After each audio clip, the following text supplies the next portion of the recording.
everyone, and welcome to this IANA educational session, Inside the Numbers. We're excited to have you here today. We're going to be spending a little time with our friends from TTX, and we're going to be looking at the Q2 2020 review, and then looking at the economic and market conditions. And as we all know, there's a lot there, so we're going to try to move quickly through this front portion. I'd like to reach out and thank our Platinum sponsors for their support of our educational programming. They go the extra mile for us, and we truly appreciate it. Today, we're going to cover the economic conditions. We'll take a look at the 2020 IANA numbers, the first half, and the June-July numbers. The international and domestic intermodal discussion, which is sort of a mainstay of these sessions that we get to do with our experts from TTX. And then we're going to wrap up with questions, as I mentioned. So our distinguished panel, we have Pat Casey, the Vice President and Chief Economist for TTX Company. John Woodcock is the Director of Market Development for TTX. And Peter Wolf, also the Director of Market Development for TTX. And with that, I will turn it over to my distinguished colleagues and get out of the way and let them do what they do best. All right, thank you very much. And we will look at the economy. So this is the first slide, and as you see, contraction in the economy is the worst since the Great Depression, and as many of you know, that was in the late 20s, early 30s of last century. So very challenging. Durable goods consumption is coming back much faster.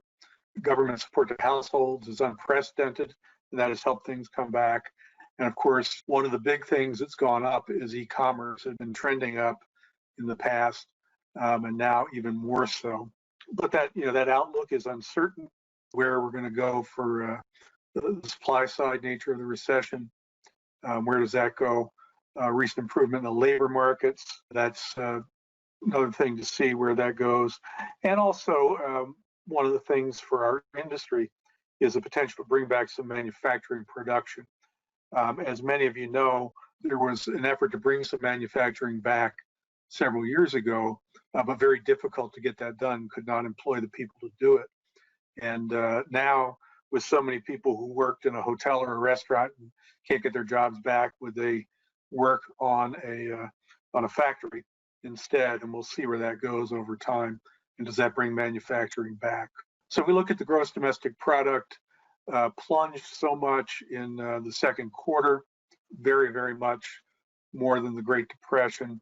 As many of you know, the way the GDP is reported is annualized growth or decline. So it didn't go down just 30%, a little less, because that is annualized in that period. And that's the typical way of reporting the GDP. And for many years, it has been a steady 2% growth in the GDP, as you can see up above, until we got way down in Q1 and then way, way, way down in Q2. Now, this shows the forecast for the balance of 2020. It is expected the third quarter is turning back up quite a bit, and the fourth quarter turning up somewhat, but still not making up for everything that happened in the second quarter. And the latest highest GDP was the fourth quarter of 2019, and that is not expected to reach back up to that level again until probably early 2022. So unemployment had really surged quite a bit too. It had been at a 50-year low for many, many recent months until the COVID-19 came up and pushed it up almost 15%, come down quite a bit over the last few months, but still way, way above where it was in the past. And you can see on that slide on the right, we had lost about 20 million jobs. Those are non-farm employment changes in March and April. And it's come back up quite a bit, but typically you would have about 200,000 new jobs every month. And given that, you can barely see that on here right now because it was so big compared to where it was. And that too needs to go up quite a while to get better. Then if you look at consumer spending, it has increased, but still remains well below where it was pre-pandemic levels, and quite a bit, as we mentioned earlier. Restaurants and hotels, entertainment and recreation, those are down almost half or a third, and we'll see where they go over time. And do people ever go back to where they were? Do things change or not? We'll have to see. very difficult to predict where that will go. But overall, consumer spending also has been trending back up, and some of the things are up stronger than that. And as you see on the next slide, these personal consumption expenditures, durable and non-durable goods, have really had a V-shaped drop down and back up so far. And we'll certainly see, this is data through July. We'll see what August says now that that COVID-19 has turned back up again. But it seems like that's happening, and a lot of that is happening online right now as well. And we'll see where that goes. And you can see also that the government stimulus that we've really gotten more of during this time than we have during any depression or recession in the past. Personal disposable income growth is quite high as well. And part of that is what the government has provided to people. Part of that is what people are sitting on and not spending. And we'll see where that goes going forward too. But that could help as things go up. And then you see on the next slide that e-commerce has really spiked up where other retail sales have been down quite a bit, excluding that non-store retail sales. It's down, but e-commerce is up. It had been trending up prior to COVID-19 and then going up even more after COVID-19. And the question will be, where does that go over time? Are people who were working from home or buying from home, will they just continue to do that once COVID-19 is over? Or will people go back to going to a retail store to buy things? And we'll see where that goes in the future. But we do think e-commerce will be fairly high over time. Then the next slide, important part for intermodal is industrial production as well. And as many of you may know, that had been going down somewhat prior to the COVID-19 for much of 2019. Industrial production had been slowing down in the United States. And so right now, it really dived down, of course, due to COVID-19, has turned back up quite a bit, but still well below where it was in the past. So we'll see where that goes. So this is the last slide for the economy. And we show you what all the forecasts for 2020 are, almost a 6% decline in GDP and consumer spending, retail sales down a little bit less, but investment down quite a bit more. And a lot of that is what is done with offices and hotels and stores and things like that. Vehicle production has been turning back up quite a bit, but had been down quite a bit during the first few months of the COVID-19, and industrial production is expected to be down quite a bit as well. Mexico and Canada, we're showing their GDP as well, and they are expected to be down due to this forecast a little bit more than the US, and a lot of that is they are more reliant on trade than the US is, and they definitely need to get that back. And also inflation is lower than it had been. Again, that had been quite about 2% for many, many years, now down under 1%. And it'll be very interesting to see where that goes and where many things in the economy go, because debt is very, very high, over 100% relative to GDP. And where will that go over time as we see where things go? So that is the introduction to the economy and where we think that will go. Certainly has a big impact on intermodal volume, and we will turn that over to talk about the intermodal specifically. And I certainly welcome your questions at the end of this. Thank you. Thanks, Pat, and hello, everybody. For this section, by the numbers, I think John and I are going to do something a little different. We've divided the section into two parts. The first part, we're going to compare the first half of 20 to the first half of 2019, which is our usual practice on the webinars. But we're also going to take a look at June and July of this year and compare that to June and July of last year. And the reason for that is that the transportation trends we're seeing right now and over the past several months, and really since June, are much different than what we saw in the second quarter of this year. As an example, in the first half of 2020, in total, domestic containers are down 2.5%. But since July, July and August, domestic containers are up 9% from the same period last year. So looking at the numbers for the first half, as Peter was talking about, surprisingly to us, the first half results were about at the level we were expecting as we were going into 2020. However, we saw incredible variability from month to month as the wheels came off the bus of the economy in late March. We had 2 months of awful results, that being in April and May, and followed by a steep recovery in the domestic segments in June. The strong conditions, as Peter was referring to on the domestic side, have continued to build, and the first half results really don't accurately reflect this, and that's why we decided to put in the June and July numbers together to show you really a compare and contrast between the first half and the latest 2 months. So by segment, trailers for the first half really performed to expectations. And that's not necessarily a good performance, but performance to expectations. They declined nearly 19%. And this is in part due to some structural changes in the market with quite a few trailer to container conversions in both the LTL and the temperature controlled market segments within the trailer group. And there were also some pretty steep year-over-year comp issues, primarily in the first quarter, that were related to some 2019 service rationalizations in the Eastern trailer network. Interestingly, trailers hovered in the negative 30% range through April, and then they sprang back very strongly into positive territory by May, and we'll talk about that in a couple minutes. Similarly, domestic containers suffered double-digit declines in April and May. Of course, much of this was attributable to the slowdown in import-related transloading. The auto production curtailments were also a significant factor. And then with the reopening of the economy, the domestic container market rebounded and went into positive territory in May. In fact, it was the best. May was the best year-over-year monthly performance up to that time with regard to domestic.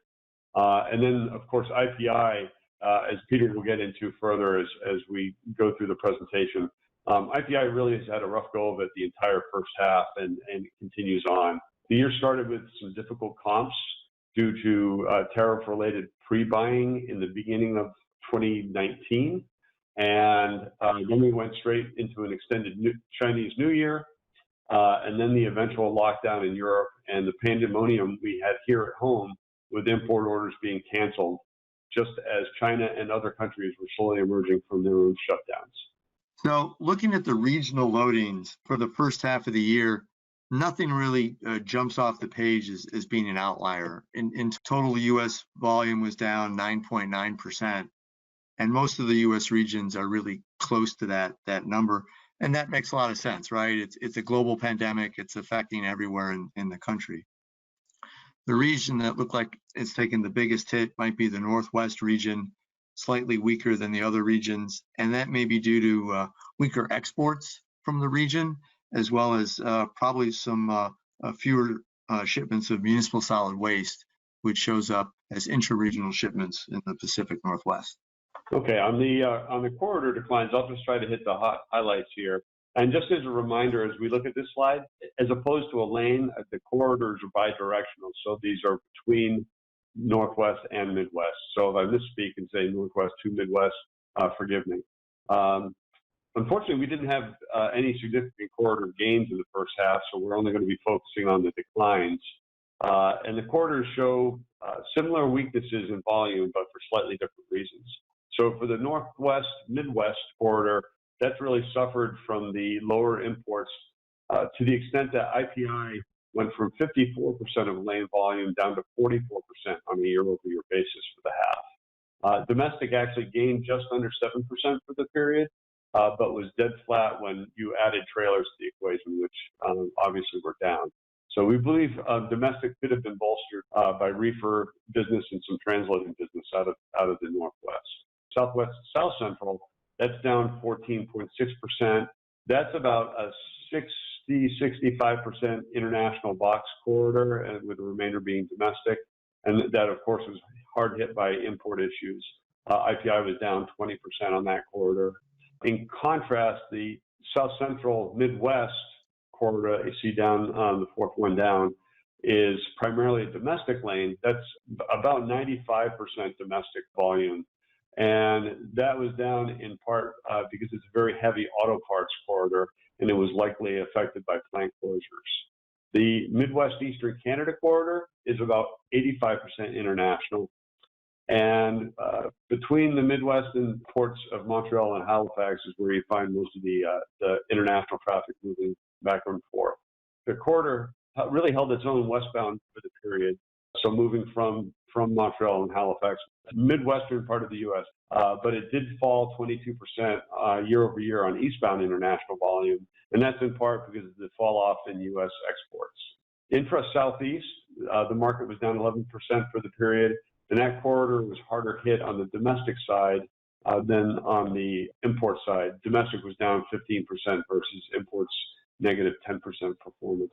And that's likely a reflection on the impact of regional manufacturing curtailments that we experienced as the COVID rolling blackouts followed through the Southeast. Peter? Now let's turn to looking at the June and July numbers and just running through the graph. So the dashed orange line represents trailer volume this year. And you can see that from January to April, the volume was very weak, matching the trends that we saw all throughout 2019 and 18 as well. And then suddenly in April, things start to spike back up. And by the time you get to June, it was actually positive year-over-year growth for the trailer numbers. And in hindsight, it seems pretty clear what happened, but it certainly wasn't predicted. Is that a fair statement, John? Yeah, it was government stimulus really was significant to the point that household income didn't fall during the lockdown in spite of unemployment rocketing above 10%. And that was something that Pat talked about in his discussion. And so meanwhile, household income staying buoyant and consumers aren't able to go out and spend their money on services. So they turned largely to online commerce and applied more of their disposable income away from services and toward goods. Interestingly, the trailer segment is most directly connected to e-commerce, and so acted as a bellwether for the coming freight surge. And then a similar story for domestic containers, which are the dashed blue line, that they were as expected, at least in January and February from TTX forecast. You can see between March and April and May, things flattened out a bit. Wasn't that spike up the way that trailers occurred. But then in May, rather than April, domestic trailer volume started to spike back up in June, and then in June, it turned positive growth. And so I think it's the same, where it wasn't quite expected, but John, can I give you a little more detail as to why that trend is occurring? Yeah, exactly what Peter was saying. The domestic loadings are largely consumer goods oriented, and they're increasingly linked to e-commerce activity with such big retailers as Walmart and Amazon, in addition to the big parcel and LTL providers, which own their own domestic containers.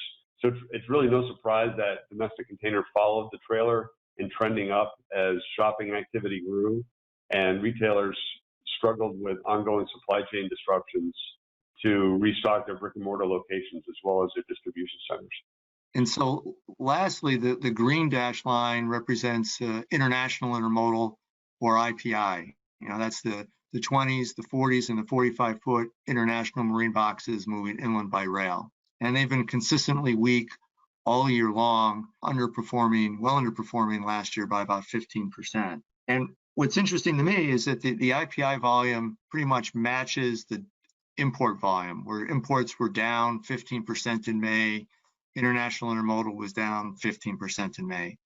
But in June, something really weird happened, where imports, they didn't grow, but instead of declining 15%, U.S. imports were only down 5.6%.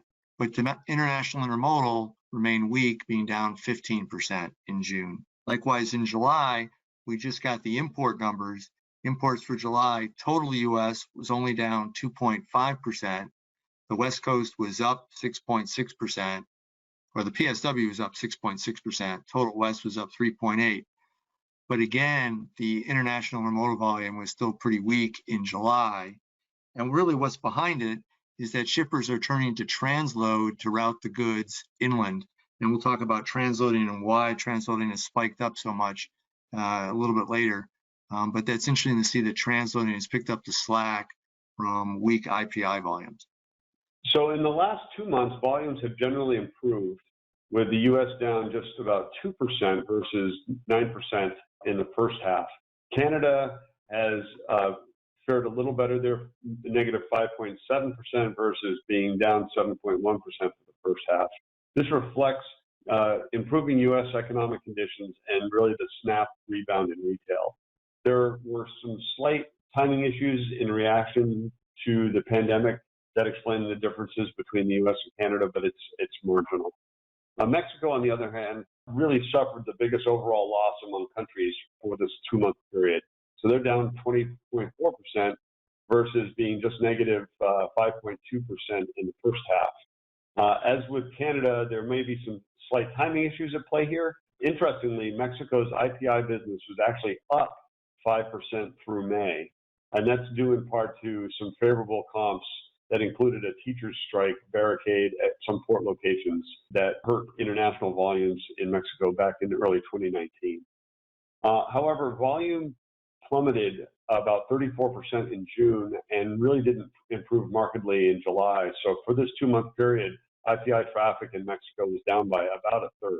Likely due to the later lockdown in Mexico, Asia supply chain disruptions and the outsized influence the auto industry has in the country, these are probably all contributing factors to the shortcoming here. Meanwhile, for this period, intra-Mexico business has actually been pretty robust. It's up 11% in the first half, though it did decline slightly in June and July. And cross-border business, which is largely a function of the auto parts and appliances sectors, that suffered significantly. It was down 14% in the first half, but did rebound to record only a 2% loss in June and July. Interestingly, as an example, southbound cross-border traffic virtually ground to a halt in April.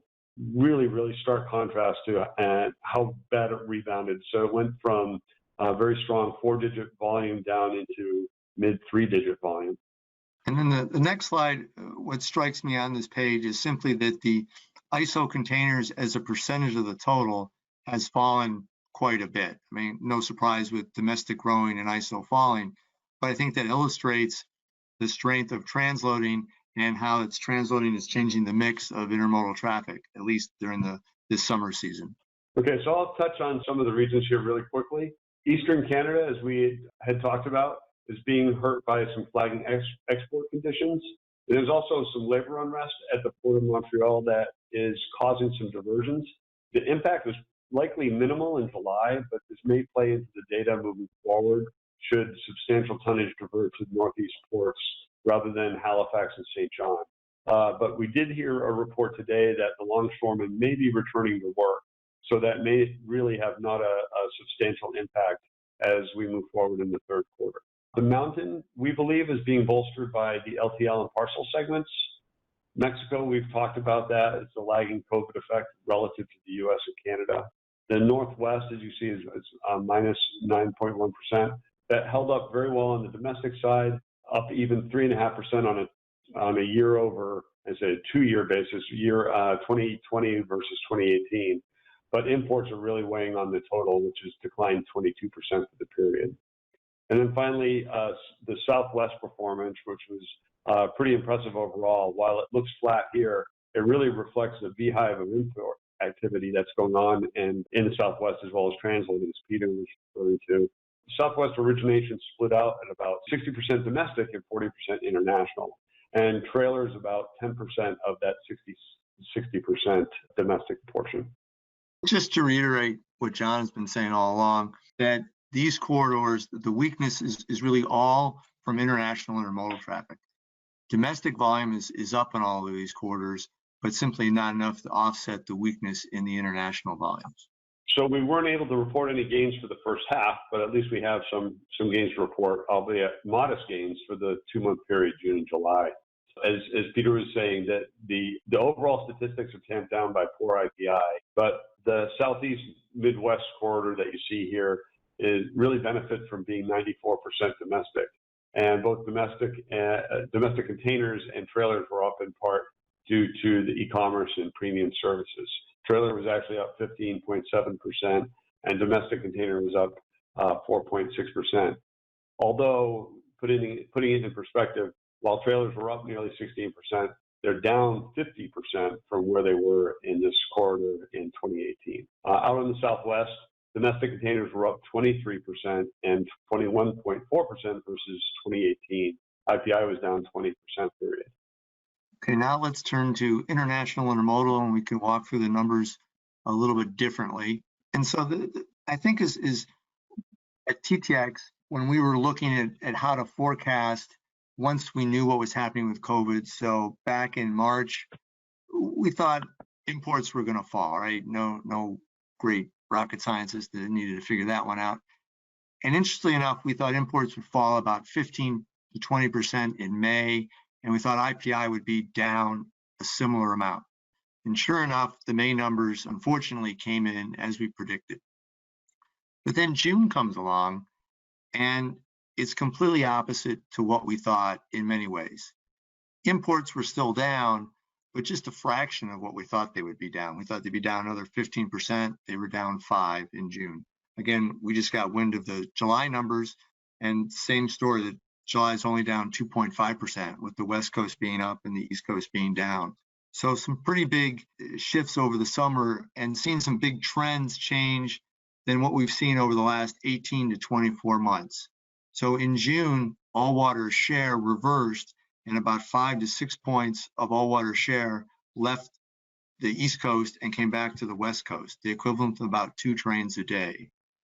Transloading spiked up, and IPI volumes still is down 15%.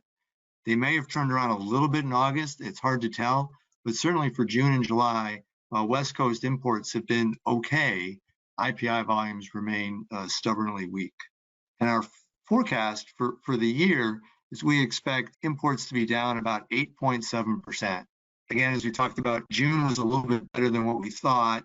For the second quarter overall, imports slid 9.9%. For the third quarter, our forecast is 11.7% decline. Even though I can do math, although an 11.7% is a greater loss than 9.9, I view it as basically the same number. So I think the third quarter is going to be about the same as the second quarter. Now, certainly it started off where July left off, or June left off rather. So July was pretty good, but we're still uncertain about where September might go. If anything, there's more upside in the third quarter forecast than downside risk. But if goods may come in the third quarter, and they may even weaken the fourth quarter more than expected. So we still want to stick with our full year forecast of being down about 8.7%.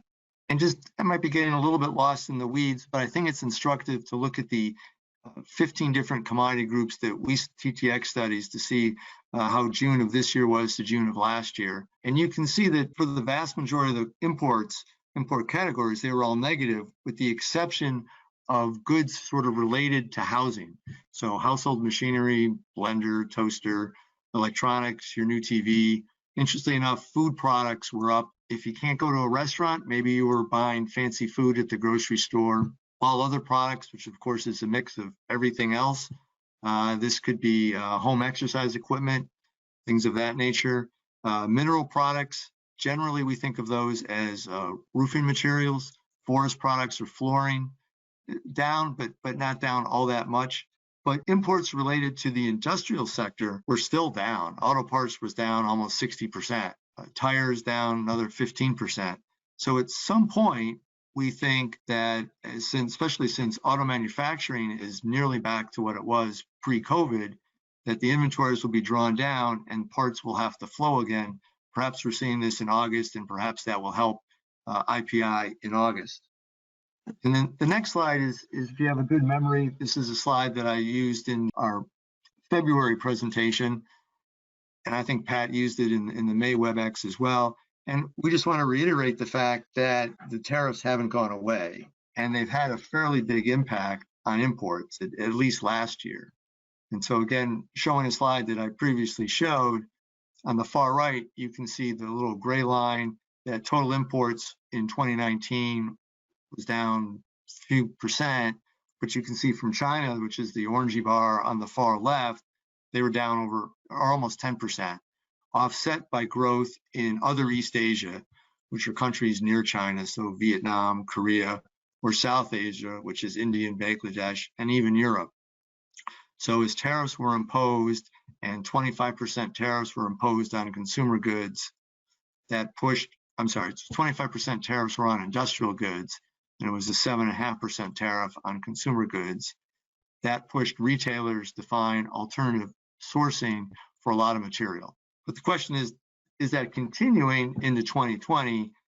And it's really hard to know exactly what's going on because a lot of the shifts that what we might be seeing on this slide may simply be to COVID-related production moves as different parts of the world shut down at different times. Then the next slide just talk about all water share, which is the percent of imports from East Asia, so China and countries near China, that come to the US East Coast. And you can see from 2000 on, there's been a steady growth in all water share from roughly 15% in 2000 to almost 40% in 2019.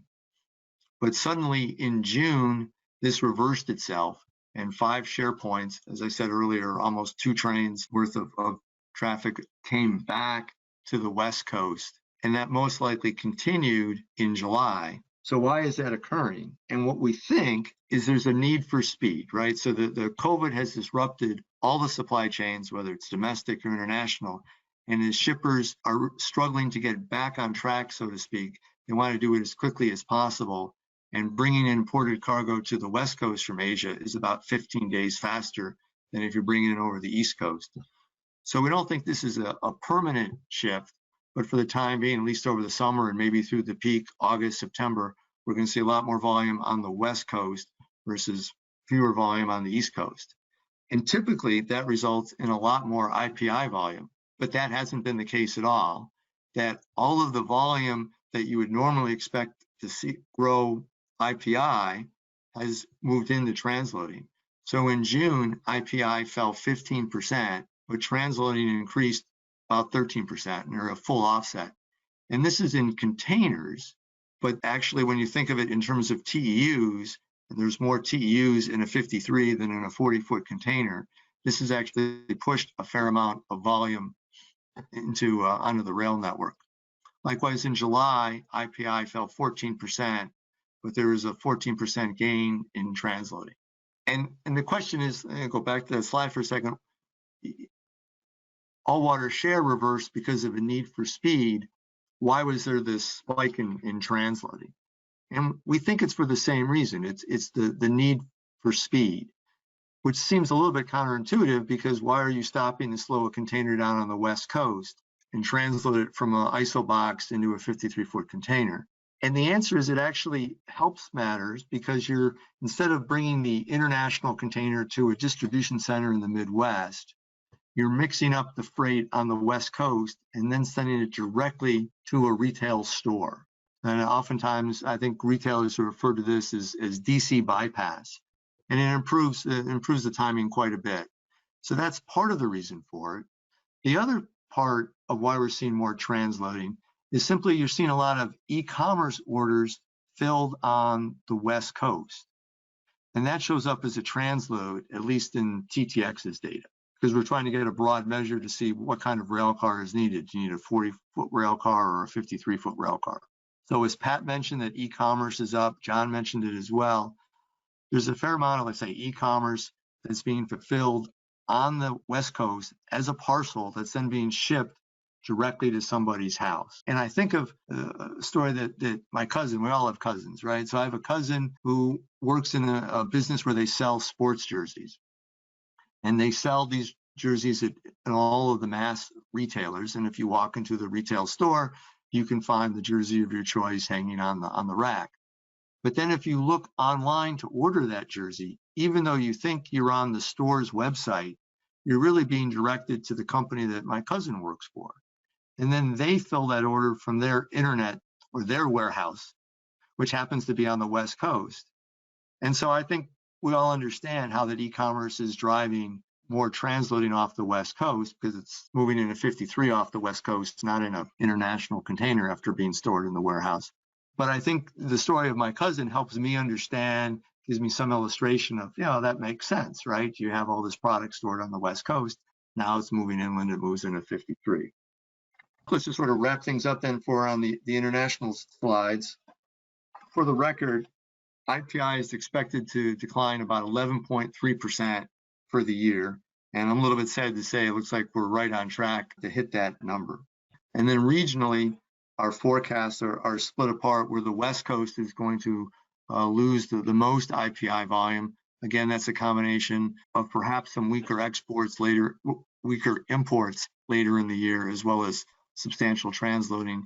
East Coast, not a whole lot of transloading. This is simply loss of volume coming into the ports, is then having loss of volume moving out as IPI volume moving inland. And then Canada and Mexico are expected to lose IPI traffic as well as their imports decline. And so now, John, I'd like to turn it over to you. Let me see if I can advance the slides. So John, is this where you wanted to leave it? Yep, great. Thanks, Peter. Okay, thanks. Okay, moving on to domestic. I have this slide, but we've already touched on a lot of these issues already. And I really wanted to focus on the third bullet area here, which is driver capacity, which is again an issue. So I really want to focus on transportation supply.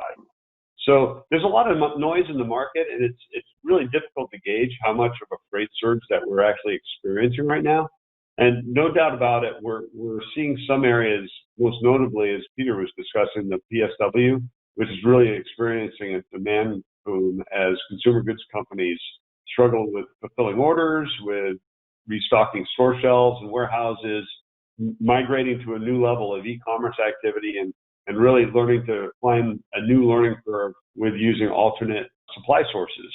So there's a whole mix of factors that are driving a lot of the supply chain issues right now.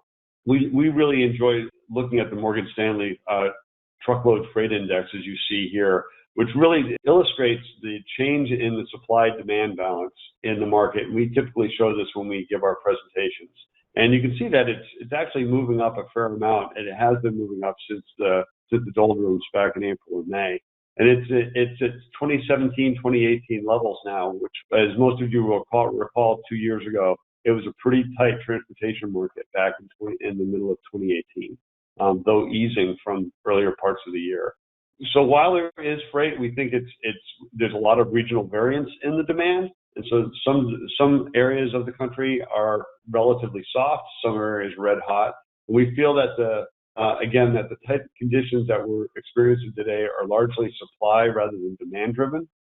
In our research and discussions with many of the stakeholders in the market, it appears that the trucking industry is well stocked with equipment. So there's a lot of Class 8 tractors and plenty of trailing equipment, trailing assets, but it's again turned into a driver issue.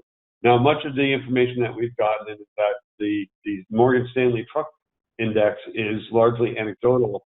We have gotten feedback of a lot of older drivers that are retiring early or laying off for fear of being infected by the COVID infection. Meanwhile, driving schools have slowed the throughput of new drivers into the market, and the FMCSA drug clearinghouse has taken over 20,000 drivers out of service, and that is going to continue to build over time unless some of those drivers start applying to go through corrective action and get back put in the driver pool. And then, of course, unemployment incentives have reportedly reduced supply, and we've heard that from quite a few different carriers. So this might be a tightness on the supply side as opposed to the demand side.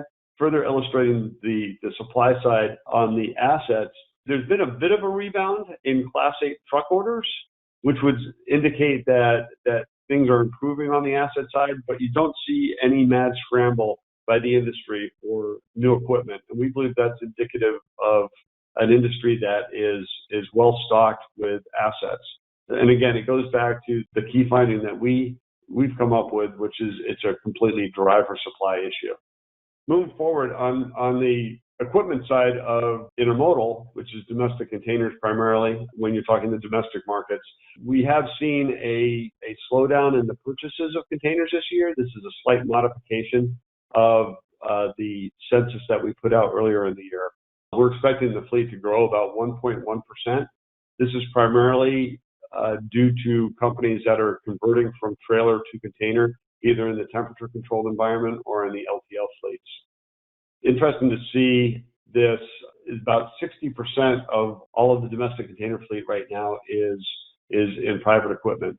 And the orange slice you see on the left, that's railroad equipment, but it's all U.S., Canada, as well as in Mexico. The biggest fleet growth that you'll see in the market right now, at least on a percentage basis, is the reefer side, and that is going to be approaching 9,000, may go to 10,000 based on some feedback we're getting. May go into the 10,000 range in 2021. Then finally, our estimate on volume for the remainder of the year, you're going to look at these and say, this is really conservative numbers, and they are. And so when we placed these numbers together, it was prior to the unemployment stimulus funding. We're still not sure where the unemployment stimulus funding is going to go post August 1st. And so that could have a significant impact on consumer spending. And we're already receiving some limited reports that consumer spending is starting to falter just a little bit as some of the unemployed are not receiving their extended benefits and their $300 to $400 supplement that the federal government has been offering. And so the risk we see moving forward for the remainder of the year is on the downside with regard to consumer spending and the related domestic container volume. So our numbers remains conservative, but we may be undershooting the market as a whole. Similarly, on trailer volume, we've actually brought this number up from our 2019 forecast, our plan number. We were originally about 18.9% decline for trailer volume, and have brought it up just because of the stellar performance that trailer's been showing in the last several months. We don't think that this is going to be sustainable over the long run. Possibly over the trailer performance through the holiday peak may well be very positive, but we do see that it's going to be tapering off in out years. So overall, our domestic volume is a very muted negative 7.5% for the year. And again, we may be undershooting it, but we see that the risk is on the downside as opposed to the upside. Did you guys want to touch on what you're keeping an eye on? I think just it's what we've been watching all year. I think it's what everybody's been watching. How's the course of the virus going to run, and what's going to happen with government stimulus? And I think if we know what that's going to be, then we might have a better estimate of what's going to happen with the economy as a whole and intermodal in particular. Fair enough. And also, we had the trade war last year, and that was really not happening at all during COVID-19. But we don't know whether tariffs are going to go way back down or way back up or stay where they are over the next 18 months. We'll see where that goes, and would that election change it or not? That too. That makes sense. Yeah, so let's go ahead and dive into the questions. The first one up is, do you have any insights into how the pandemic has affected the BCO's selection of which coast to send to? I know that you were saying that time is money and time is the issue. But if do you have any more insights into that BCO coast selection? I don't think I have any more insight. I think it's really it's this need for speed, and the question is, does it stick around longer than what we might expect, or do the BCOs prefer it at some later date? But it really saves a lot of time, I think. So they're going to continue to use it to help resupply the networks as needed. They're still sort of scrambling to figure out what they need, and time is of the essence in that particular case. Here's a question, sort of a comparative one, but any data on how intermodal market share in relation to trucking has been affected by the pandemic? And I think it's sort of, how do we stack up to, how does intermodal stack up to trucking as a whole? I would say the jury is out on that. I think the intermodal markets were hurt more seriously than the trucking markets during the outbreaks of the pandemic. It was a lot of short haul trucking, restocking of retail establishments from local DCs, and then you had the need for speed as there were plenty of stockouts, and so you had truckers doing a lot of the long haul and intermodal losing out. As we're coming out of this, a lot of the restocking and the e-commerce activity seems to be happening on the West Coast. And West Coast moving inland is naturally, it's a long haul to virtually every other population center. And so that's obviously going to favor the intermodal for the inland routing. And so I would imagine, though we haven't seen positive data on this, I would imagine intermodal probably lost some share in the total transportation pie earlier in the year, and it's gained it back in June and July. No, that makes good sense. Here's a question about the continued shift in consumer spending away from what the questioner describes as consumer experiences like travel, events, movies, perhaps dining out, those kinds of things, more towards goods to be delivered to the home. How does that affect your TTX's equipment needs going forward? Well, we need to see where that goes over time. Certainly e-commerce has increased, as we've said, intermodal volume, but will a lot of people go back out? When we need to see what happens when COVID-19 goes away. And I will tell you, for now, we have enough equipment to do what we're doing now. We don't need to add a lot more in the short term, but down the road we may. We'll have to see where that goes.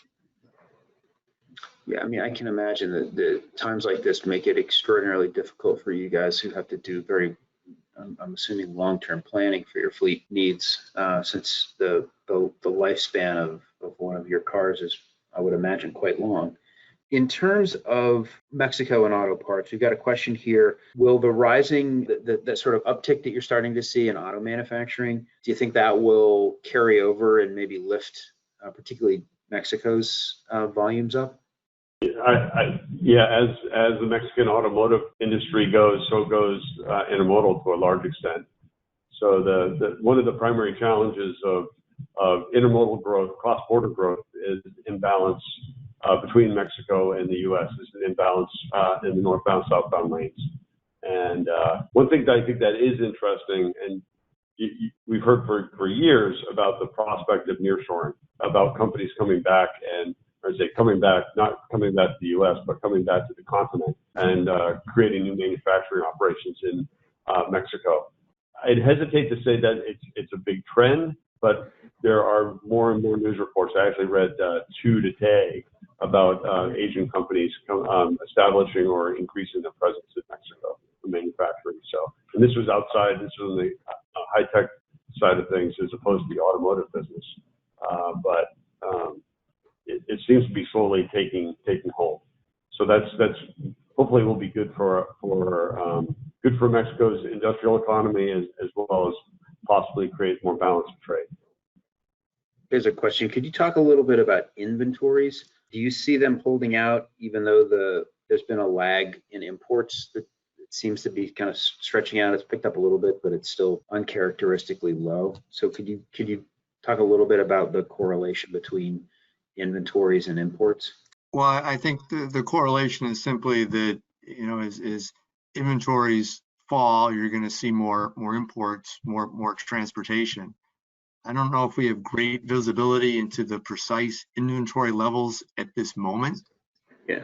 So that makes it a little bit hard. I mean, John was just talking about automotive. I don't think we know the parts levels at various manufacturers. If we knew that, we'd have a better understanding of when parts are going to move. No doubt we're going to see more import auto parts because at some point the auto manufacturers are going to run out of parts. There's auto manufacturing. So it'd be nice to have a little better data, but that's hard to get to. But certainly transportation inventories sort of move in the opposite direction. That when inventories are strong, you don't need to move freight to support the inventories. If inventories are low, you need to bring in more freight. Thank you, Peter. What kind of growth are you seeing on domestic intermodal, specifically from the Southwest in June, July, and August, or any kind of recent data that is maybe factored into what you guys were able to really kind of massage for this presentation? Well, I think when we look at our transload models, we look at the PSW region to other regions, and we think that roughly 90% of the freight that moves out of the Southwest, because there's very little made in LA Long Beach, that we think if it's in a 53, that's pretty much international freight. And that those volumes have been going gangbusters, 15% growth for the past few months. So certainly in January and February and March, it was sort of the normal amount of transloading. April was relatively weak. May was not a great month, but then there was this turnaround in June. And so we're seeing some pretty solid growth. John, is there anything you want to add? No, I think you said what I was thinking. So that's why we work together. What a team. Read each other's line. This touches on what Pat was saying earlier, but exports were struggling before the pandemic already. Do you have any thoughts on what that might look like over the next couple of years for export? Really depends on what tariffs we do. We are hoping to do a lot of exports to China, but we'd have to do imports as well to do that. I do think it could go up, but it really is a question of where tariffs go on that, and does that change anything going forward? No, that makes loads of sense. So, gentlemen, thank you very much. I appreciate it very much. I'd also like to to extend a thanks to our platinum sponsors who help bring educational programming like this to the members. If you have interest in any of the products that are the basis for a lot of the research that John, Pat, and Peter do, the ETSO database that IANA compiles is available. So if you have interest in that, please let me know. You can either send a message to info@intermodal.org or send me an email, hal@intermodal.org, and we'll be happy to tell you a little bit more about that database of numbers. We also have a product called the Intermodal Volume Analyzer that could be of interest to you to help you do some of your own work. So with that, I am going to just say thanks again for being here. We really appreciate everybody's time and effort, and I want to say, please everybody, wear your masks, wash your hands, stay safe, and we'll see you soon.